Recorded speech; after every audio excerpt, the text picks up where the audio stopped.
ಎಲ್ಲರಿಗೂ ನಮಸ್ಕಾರ. ನನ್ನ ಹೆಸರು ಜ್ಯೋತಿ. ನಾನು ಹೊಸದಾಗಿ ಯೂಟ್ಯೂಬ್ ಚಾನಲ್ ಓಪನ್ ಮಾಡ್ತಾಯಿದ್ದೀನಿ.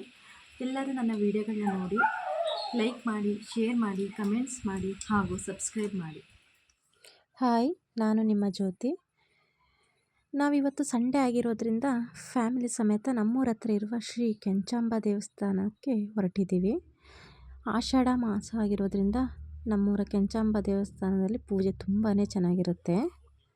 ನನ್ನ ಮಗನ ಬರ್ಡೇಲಿ ದೇವಸ್ಥಾನಕ್ಕೆ ಹೋಗಿರಲಿಲ್ಲ, ಹಾಗಾಗಿ ಇವಾಗ ಹೊರಟಿದ್ದೇವೆ. ಬನ್ನಿ. ಅಮ್ಮನವ್ರ ದೇವಸ್ಥಾನ ನಮ್ಮ ಮನೆಯಿಂದ 1 ಕಿಲೋಮೀಟ್ರ್ ಅಷ್ಟೇ ಇರೋದು. ಇದು ನೋಡಿ, ಮೇನ್ ದ್ವಾರ ಬಾಗಿಲು. ಇದು ಎದುರುಗಡೆ ಕಾಣಿಸ್ತಾ ಇದೆಯಲ್ಲ ನೋಡಿ, ಅದು ಮೇನ್ ದ್ವಾರ ಬಾಗಿಲು. ನೋಡಿ, ಹಸು ಅಡ್ಡ ಬರ್ತಾ ಇದೆ. ಇವಾಗ ನಾವಿಲ್ಲಿ ಹಣ್ಣು ಕಾಯಿ ತಗೊಳ್ಳೋಣ ಅಂತ ಗಾಡಿ ಸ್ಟಾಪ್ ಮಾಡಿದ್ದೀವಿ. ನಮ್ಮ ಮನೆಯವರು ಹೂನ ತಗೊತಾ ಇದ್ದಾರೆ.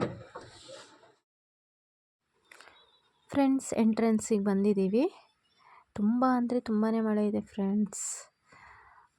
ಫಸ್ಟ್ ಕಾರ್ ಪಾರ್ಕಿಂಗ್ ಮಾಡೋಣ ಅಂತ ಕಾರ್ ಪಾರ್ಕಿಂಗ್ ಮಾಡಿಬಿಟ್ಟು ಮಳೆ ನೋಡಿಬಿಟ್ಟು ಮತ್ತೆ ಕೆಳಗಿಳಿತೀವಿ. ತುಂಬಾ ಮಳೆ ಇದೆ. ಫಸ್ಟು ಸ್ಲಿಪ್ಪರ್ ಇಲ್ಲಿ ಬಿಡಬೇಕು. ಸ್ಲಿಪ್ಪರ್ ಇಲ್ಲಿ ಬಿಟ್ಬಿಟ್ಟು ನಂತರ ದೇವಸ್ಥಾನ ಹತ್ರ ಹೋಗ್ತಾ ಇದ್ದೀವಿ. ಎಲ್ಲರೂ ದೇವಸ್ಥಾನ ನೋಡಿ. ನನ್ನ ಮಗ ಡಿಸ್ಟರ್ಬ್ ಮಾಡ್ತಾ ಇದ್ದಾನೆ. ವೀಡಿಯೋ ಮಾಡುವಾಗಲೂ ನನ್ನ ಮಗ ಯಾವತ್ತೂ ಡಿಸ್ಟರ್ಬ್ ಮಾಡ್ತಾನೆ ಫ್ರೆಂಡ್ಸ್. ಬನ್ನಿ ನೋಡೋಣ ದೇವಸ್ಥಾನ ಹೇಗಿದೆ ಅಂತ.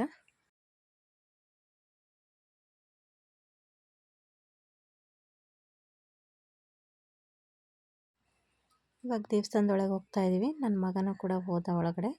ನಾನು ವೀಡಿಯೋ ಮಾಡ್ಕೊಂಡು ಹೋಗ್ತಾ ಇದ್ದೀನಿ. ನೋಡಿ, ದೇವಸ್ಥಾನ ಒಳಗಡೆ ಬಂದಿದ್ದೀವಿ. ತುಂಬ ಅಂದರೆ ತುಂಬಾ ರಶ್ ಇದೆ ಫ್ರೆಂಡ್ಸ್. ಫಸ್ಟ್ ಪೂಜೆ ಮುಗಿಸ್ತೀವಿ. ಫೈನಲಿ ದೇವ್ರ ದರ್ಶನ ಮಾಡ್ಕೊಂಡ್ವಿ. ನೋಡಿ, ನನ್ನ ಮಕ್ಕಳು, ನಮ್ಮ ಮನೆಯವರು ದೇವ್ರ ದರ್ಶನ ಮಾಡಿದ್ದಾರೆ. ಬೆಳ್ಳಿ ಅಲಂಕಾರ ಅಂತ ಹೇಳ್ತಾರೆ, ಬೆಳ್ಳಿ ಅಲಂಕಾರನೂ ಮಾಡಿದ್ದಾರೆ ದೇವರಿಗೆ. ನಾನು ದರ್ಶನಕ್ಕೆ ಬಂದೆ. ದೇವರ ದರ್ಶನ ತುಂಬ ಚೆನ್ನಾಗಿ ಮಾಡ್ಕೊಂಡ್ವಿ. ಮಂಗಳಾರತಿನೂ ಕೊಟ್ಟರು. ಮಂಗಳಾರತಿ ಎಲ್ಲ ತೊಗೊಂಡು ನೆಕ್ಸ್ಟು ಅನ್ನ ಪ್ರಸಾದ ಇರುತ್ತೆ. ನೆಕ್ಸ್ಟ್ ಇಲ್ಲಿ ಪ್ರಸಾದ ಕೊಡ್ತಾರೆ. ನನ್ನ ಮಕ್ಕಳು ಪ್ರಸಾದ ಇಸ್ಕೊಳ್ಳೋಕೆ ಮುಂಚೆನೇ ಓಡ್ತಾ ಇದ್ದಾರೆ ನೋಡಿ. ನಾನು ಹಿಂದ್ಗಡೆ ವೀಡಿಯೋ ಮಾಡ್ಕೊಂಡು ಹೋಗ್ತಾ ಇದ್ದೀನಿ. ಒಂದೊಂದಾಗಿ ವೀಡಿಯೋ ಮಾಡ್ತಾಯಿದ್ದೀನಿ. ಪ್ಲೇಟ್ ಸ್ಟ್ಯಾಂಡ್ ಇದಲ್ಲಿ ಪ್ಲೇಟ್ ತೊಗೊಂಡು ಊಟ ನೋಡಿ ಇಲ್ಲಿ ಬಡಿಸ್ತಾ ಇದ್ದಾರೆ. ನೋಡಿ, ಇಲ್ಲಿ ಊಟ ಬಡಿಸ್ತಾ ಇದ್ದಾರೆ. ಪ್ರಸಾದ ಅಂತೂ ತುಂಬ ಚೆನ್ನಾಗಿರುತ್ತೆ.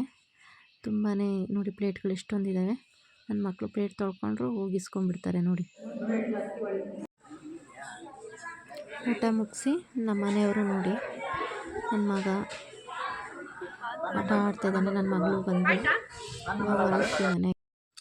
ದೇವಸ್ಥಾನ ಪೂಜೆ ಎಲ್ಲ ಮುಗಿಸಿ, ಅರ್ಚನೆ ಎಲ್ಲ ಮುಗಿಸಿ, ಊಟ ಎಲ್ಲ ಮಾಡಿಕೊಂಡು ಇವಾಗ ಮನೆ ಕಡೆ ಎಲ್ಲ ಹೊರಟ್ವಿ. ಇವಾಗ ಕೊಡ್ಲಿಪೇಟೆ ಸೈಡ್ ಹೋಗೋಣ ಅಂತ ಅಂದ್ಕೊಂಡಿದ್ದೀವಿ. ಸ್ವಲ್ಪ ದಿನಸಿ ಸಾಮಾನು ಬೇಕಾಗಿತ್ತು, ಹಾಗಾಗಿ ಕೊಡ್ಲಿಪೇಟೆ ಸೈಡ್ ಹೋಗ್ತಾಯಿದ್ದೀವಿ. ಇನ್ನೊಂದಿನ ಸಿಗೋಣ. ಬಾಯ್ ಬಾಯ್.